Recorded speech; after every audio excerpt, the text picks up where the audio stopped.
Welcome to the Brad and Taylor Show. Today we have Matt Cramer. How's it going, Matt?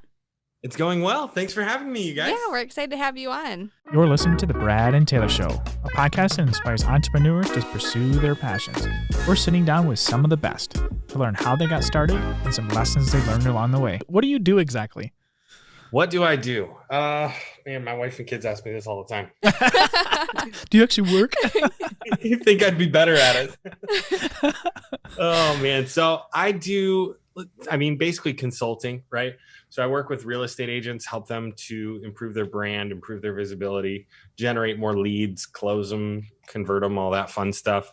I'm partnered with Shane Hillier, where him and I have what's called the Academy, which is a real estate marketing training program.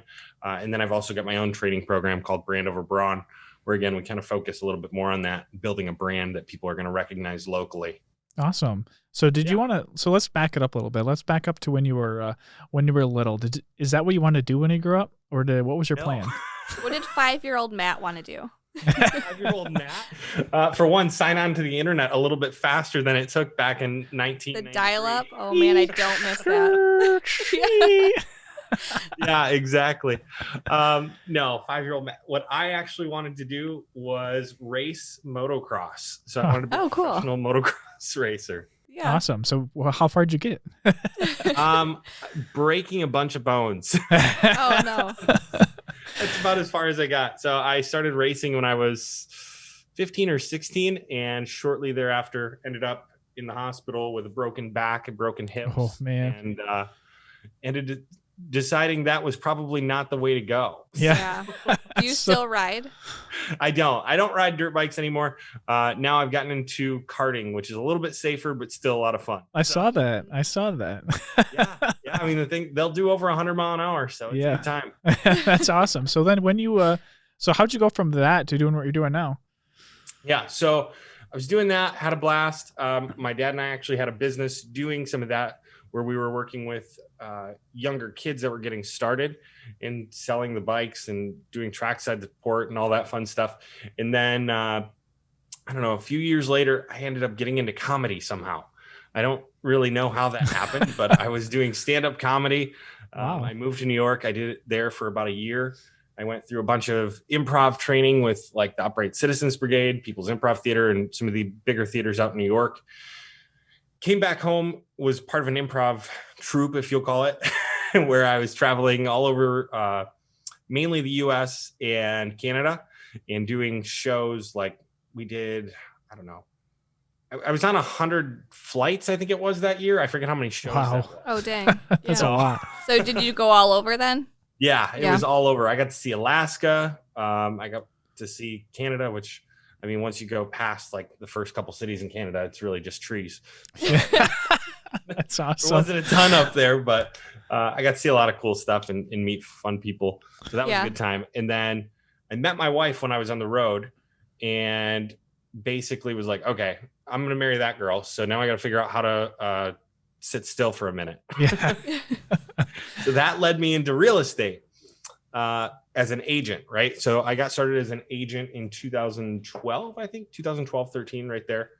And basically did that for a few years. We ended up getting pregnant, or she ended up getting pregnant. And we decided to move closer to her family because I was on the other side of the state. So then I had to start all over in real estate. Okay. And after I've gotten the whole business going once, and that was difficult enough, right? Mm-hmm. I had to go start it over on the other side of the state and do it again.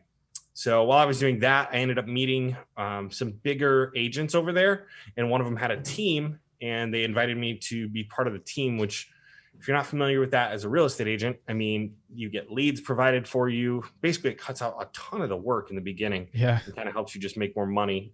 Like, you're still not making as much as if you were closing your own deals, but you're not doing as much the work. So it kind of evens out, and you have more opportunity with less, prospecting and paying for your own marketing. Yeah. So I'm doing that.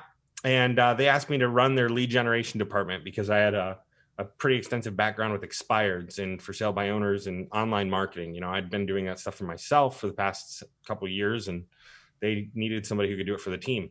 So I ended up taking that gig for about 2 years. And shortly after that, decided I wanted to go solo, go freelance, and do that for other agents around the country. And yeah, that kind of just led into this. Oh yeah, especially because I know you've been doing the marketing stuff for a while. Because I know I've been following you for I don't know a couple of years since you guys started that group. Yeah. Yeah. So, I mean, well, as far as the marketing goes, I was trying to do marketing on Facebook back in 2006, 2008, somewhere in that range. Yeah. I remember getting into affiliate training programs and watching videos on this stuff for how to do affiliate marketing when I was working at my dad's company. And gosh, that had to be 2004, 2008 when I was trying to figure that stuff out. Yeah. Yeah. Trying to figure out how to use different search engines like 7 Search, I think was the only one I ever got Yeah. any affiliate programs working on. And like nobody's ever even heard of that thing. So. And it was back then, it was a whole lot easier to target people too. So Yeah, now that they it changed was. everything. I mean, the news feed wasn't even an option in the beginning. You Yeah. had just the right-hand column, and I forget what else it was, but I think it was just the right-hand column for a while there. Yeah, that's So, crazy. Yeah, it was wild. Yeah, and then you guys started your group. How many members do you guys got in your group right now? So in our public group, which is the one anybody can join, we have over 16,000 members. And then in our private one, which is the people who've bought into the course of the program, I think we have around 550, something like that. Sweet. Yeah, I'm one of those in there. Yeah, yep, I know. So- That's when Taylor had mentioned you guys were doing this. I was like, heck yeah, I'm doing it. Yeah. Yeah, it's awesome. And I know a lot of agents are starting to, I mean, that group definitely, the public one definitely helps out a lot, just all the questions and simple stuff. And I know you guys are pretty much go over a lot of stuff, so that's awesome. But let's talk about kind of the new platform you're trying out now, TikTok. Yeah. What have you learned about that? Man, TikTok is really cool. For the longest time I avoided it, and I wish I hadn't. Yeah. Because I did there's the just same so thing. much opportunity there. I mean, it's a really explosive platform where you can create something and have millions of people see it Mm-hmm. in the next 24 hours. And it's still taking me time to figure it out, but I'm starting to look at, my analytics and gather, okay, well, this worked here. Well, this worked here. Trying to put those together to get more things to blow up. I have had one of them went over, I think it was like 1.2 million views in 24 hours. That's So crazy. that was really cool. Wow. Yeah. It brought a bunch of website traffic. I didn't have my sales funnels connected to that one at the moment when I was doing it, because I was like, I'm just going to, play around with this. But yeah, it brought a bunch of website traffic. It brought a bunch of, new people that are following me that are seeing other posts. So I think it's something that's really unique in the way that it can just take somebody who has no following on the platform Mm-hmm. and you can blow up overnight. Yeah, that's awesome. So Yeah. what's pretty much the biggest difference you see between that and like Facebook or Instagram? So let's see, with TikTok versus Facebook is people in your friends list see you, right? From an organic standpoint, people in your friends list see you, but that's about it. Like, unless you have something where your mom's sharing it and your friends are sharing it and then their friends see it. So it's kind of a little spider web that can happen, but it's still pretty limited in how much organic reach you're going to get. Versus with TikTok, you put that out there, you throw a couple hashtags in there, and people that are interested in that topic, if you've done the video well, I mean, the sky is the limit on how many people could see it. Yeah, for And sure. You and your wife do the TikTok videos together, right? Is that your wife Yep. in those videos? Okay. Yep, she's the video person. So Okay.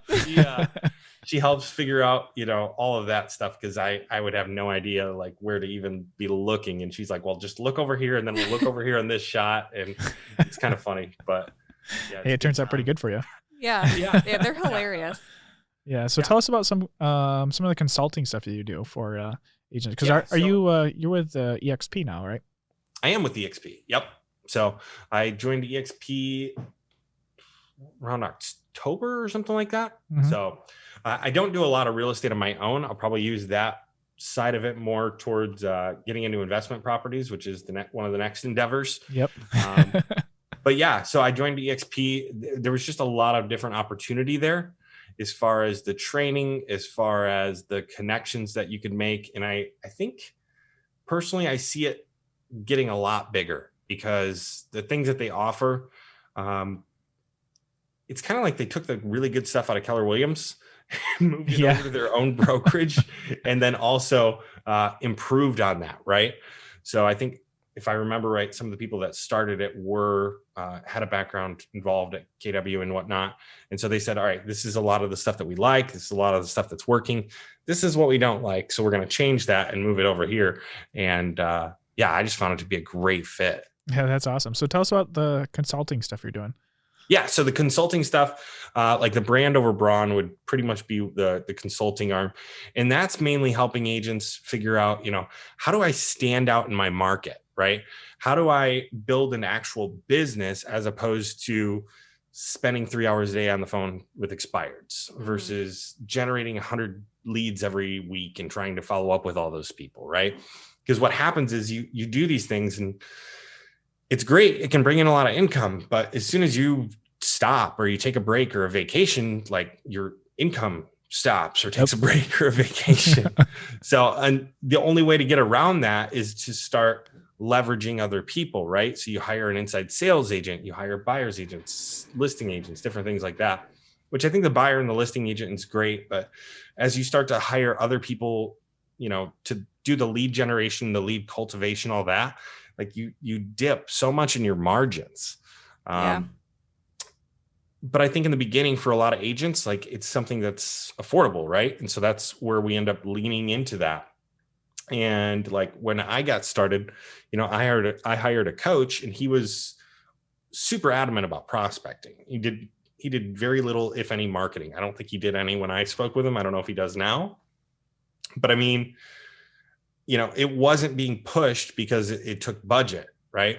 And so now with, TikTok, with YouTube, with Instagram, these different opportunities, these different platforms, people can actually build something with a very low cost that will be out there that people can find, that people can go back and follow the funnel or the rabbit trail up to, the agent and become this local celebrity, if you will, where they're able to build an actual recognizable brand inside of their communities.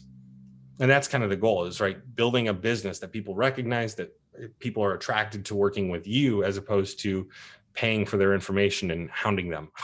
Yeah, for sure. So what's kind of like some basic, something basic agents could do? Something basic. Okay. So basic things would be putting out regular content to your Facebook, just, tips for buying a house, tips for selling a house. You've got a bunch of friends on Facebook, chances are, and a lot of them forget that you do real estate if you don't remind them. So put out valuable content that people are going to see so they can start, reaching out when they have questions.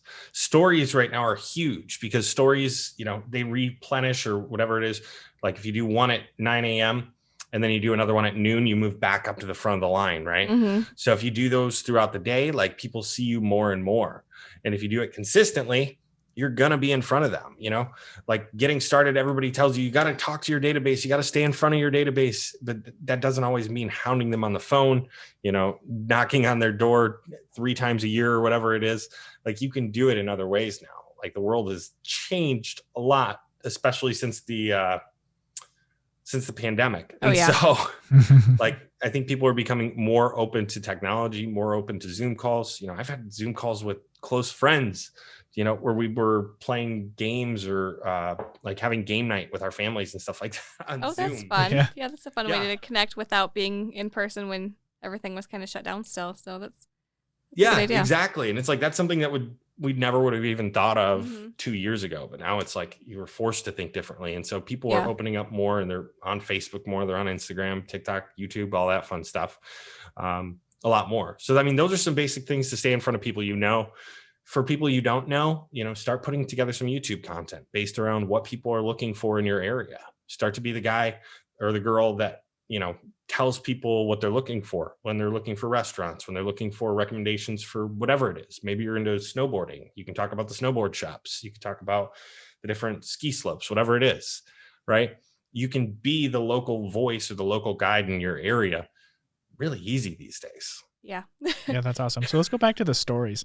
What is something that, like, what kind of stories could someone post like today? If they went out there today, what could they post? Yeah. I mean, right now, everybody's hearing about over asking price offers, right? And how crazy the market is. So you could go in and you could get some stats from your MLS and talk about how crazy your market actually is. Maybe it is as crazy as people say. Maybe your location isn't as crazy as people say. Maybe it's not as competitive in some markets. Maybe you want to let people know, hey, we had 42 new listings hit the market in this area today. So if you're still looking, like, houses are still hitting the market. You just need to be with an agent if you want to find them. Yep. For sure. Awesome. I know that you mentioned you had a coach. Yeah. What's the best piece of advice that you were given by that coach, or anybody in general, when you first started out in real estate? The best piece of advice when I started out in real estate. I was trying to think of that one, and I don't know if I ever came up with it, but oh, that's okay. Oh, you're good. No, we're gonna get there. We're gonna get okay. there. I would say in the beginning, it was doing the first thing you need to do every day in the morning, right? Mm-hmm. Like really forcing yourself to have a schedule for the must-dos, right? For me at that time, it was expired calls. I had to talk to 30 different expired buyers or sellers every morning. And so like having that stuff done first thing in the morning, it was like, I could screw up the rest of the day, but as long as I went out and generated new business every morning, I wasn't going to let those people down. So, yep. That's awesome. That's awesome. I would say that, I don't know how exactly he said to me at that time, but it was just, my schedule and making sure I have the must-dos first thing in the morning. Yeah. That's awesome. So let's change it up a little bit. What is the worst advice you've gotten? The worst advice I've gotten was not to pay for marketing when you're getting started. Like that would probably be the worst, because I think there's like, you can do that and I don't see anything wrong with it, but you can pay for marketing and have it be affordable very quickly. Mm-hmm. So I'd say that was probably the worst advice, especially at that point in time. That was 2012, 2013. Like Facebook leads were like, I don't know. I didn't have them at that time, so I don't know how cheap they were, but I have to imagine they were under $1 consistently. That's crazy. So that would be definitely the worst. Yeah, that's awesome. So let's say you had to start all over, but you had all your knowledge you have, but you only had $1,000. What would you do? I would probably start with starting to build content organically, right? Making sure everybody that I know is on my Facebook friends list, so that those people I know will start seeing me, right? I'd start using, TikTok, Instagram, YouTube, whatever I was into at the moment, and putting out content. But then I would probably take the $1,000, put it into a CRM and leads, so I would get back to the prospecting right away, because I think that's now money, right? Mm-hmm. And if I can make more money with that, I could spend more money on other things. Yeah, for sure. So yeah, I would do a little bit of organic, a little bit of paid traffic, and then just go to town. Awesome. I like it a lot. So we all know that which CRM you use doesn't matter, just as long as you use it. But which one do you recommend, like right now, that you like using? It's hard to beat. Yeah, especially for so cheap, so low price, and they have so many different like qualities that are going to help you. Their CRM is pretty robust. It does quite a bit of stuff, or I should say, at least it does everything that I would need it to do. Yeah. You don't necessarily need to have the full website with IDX and all that fun stuff when you're getting started. That stuff can be down the road, but I would say with LionDesk, you get, emails, you get text, you get a CRM. It's about all you need to get started. Yeah, for sure. Awesome. So what's your plans for the next couple of years? Next couple of years, I'm going to be focusing on building out more with Brand Over Braun and doing more consulting. I want to get started in real estate investing in the next 6 months to a year. Planning to go down that route. We'll see. I'm still kind of learning the specific markets that I'm looking at and where I want to get started at, and what that's going to look like based on the market right now, and if anything corrects with that market. So yeah, I would say real estate investing, more consulting, and then Shane and I are just doing a lot of things with the academy to help get other marketing agency owners going. And we'll probably be doing some more stuff with basic lead generation training for real estate agents as well. That's awesome. I like it. What is a good business book that you read that you could recommend? Yeah, I see a big stack behind you. Yeah, I've got quite a few of them back there. I'll give you two. So if you're interested in marketing and stuff like that, I would say, any of the Russell Brunson stuff, expertsecrets.com secrets, all that stuff is really like foundational for understanding online marketing. And then as far as like an overall business book, I would say The One Thing, Yep. again, focusing on that one thing you have to get done every day so that everything else will be easier or unnecessary. Awesome.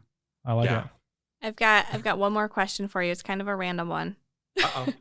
You said that you were in comedy for a little bit and improv. So this is kind of along those lines. Have you ever sang karaoke? Have I ever sang karaoke? Yeah. Have you ever done karaoke? I've never done that. Have you, Brad? I don't think I have. I don't think I have either. No. Okay. No, my wife loves to do it. Yeah. Yeah, she Man, and her friends would go once a week before the pandemic. So Once a week? Yeah, they went once a week. So Yeah, there's a she's local brave. karaoke bar they went to on Thursday nights. I was about to ask, what day did she go? Yeah. Yeah, Thursday nights. That was how Whiskey Thursday was started. Is we ended up, I was like, my wife's gone on Thursday. She's out doing karaoke. So I'd sit out on the porch and have a drink and talk to Shane, and we'd be going over marketing stuff. I'm like, why don't we just put this stuff on air? Yeah. That's so true. That's awesome. Right? Yeah, So that's it was crazy. fun. Awesome. Well, thanks for coming on today. Is there anything else you want to share with everyone before we go? Actually, how can they get a hold of you? And where can they follow you? Yeah, if they want to get a hold of me, you can go to my website, mattcramer.com. You can hit me up on Facebook, Matt Cramer. All of my social media is at Matt Cramer. So wherever you want to hit me up, I'm usually pretty good about getting back to people. Sweet. Awesome. Well, thanks for coming on and telling us your story. Yeah, thanks for having me, you guys. I love it. Are these working? All right. Here we go. Oh, there we go. I think they're working. Should we tell them? Mine keeps falling. It doesn't like my voice. What do we got to tell them? Subscribe. Subscribe. What do we got to point at? Hey, I think there's a subscription button. Like It might be there. might be right there too, Somewhere. somewhere. Find it. It's red. Yeah, and it's Red. blue. It's green. I don't really know. It's a color. This mic isn't even attached. Did you plug these in? Well, I guess. I wonder if they can hear us. Yeah. I wonder if they hear us. Well, we should probably tell them if they can hear us. We should probably tell them also give us a 5-star review for listening to on Apple. That'd be cool. 5 5-star stars, review. guys. Share it with everybody they can think of. We won't take But- 4 stars. I mean, Taylor, I don't even think these are on. I mean, No, I don't think this is working. This is not working.